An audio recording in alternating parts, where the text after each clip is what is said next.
ஓசூரில் VHP அமைப்பின் 60வது ஆண்டு நிறைவையொட்டி பெண்கள் பங்கேற்ற திருவிளக்கு பூஜை. கிருஷ்ணகிரி மாவட்டம் ஓசூரில் விஸ்வ இந்து பரிஷத் அமைப்பின் 60 ஆண்டுகள் நிறைவடைந்ததை கொண்டாடும் விதமாக ஏராளமான பெண்கள் பங்கேற்று திருவிளக்கு பூஜை நடைபெற்றது. மாவட்ட மத்ரு சக்தி மற்றும் துர்கவாகினி அமைப்புகளின் நிர்வாகிகள் திருமதி பத்மாஜா மற்றும் திருமதி மதிகலா ஆகியோர் குத்துவிளக்கு பூஜையை மந்திரங்கள் சொல்லி துவங்கி வைத்தனர். உலகில் உள்ள அனைத்து ஜீவராசிகளும் நலமுடன் வாழவும் உலக நன்மை வேண்டியும் ஜோதியாய் சுடராய் சுடரொளி விளக்காய் விளங்கும் இறைவனை வழிபட்டனர்.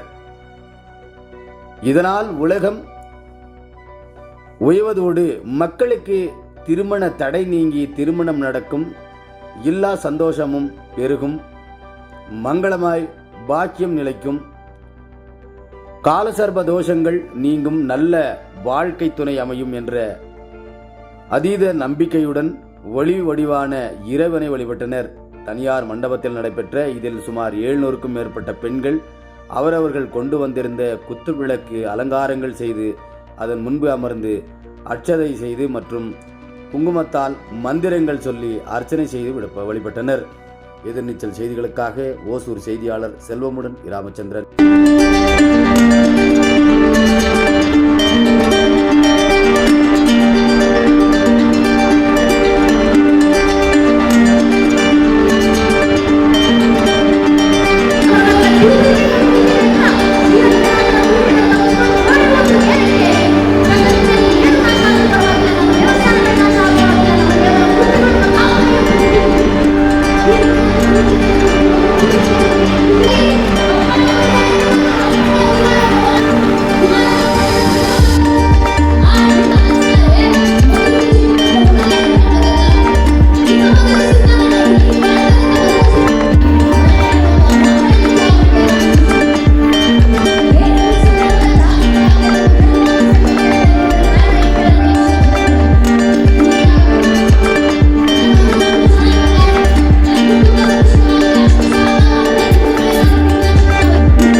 ಹಿಂದೆ ಹೋಗ್ತಾ ಇದ್ರೆ ಅವರ ಮುಂದೆ ದೇಶದ 36,000 ಜನ ಹೆಣ್ಣು ಮಕ್ಕಳು ಕಾಸರಗೋಡು 50 ಹುಡುಗಿಯರು ಕಾಸರಗೋಡು ಮಾಡಿಕೊಳ್ತಿದ್ರು.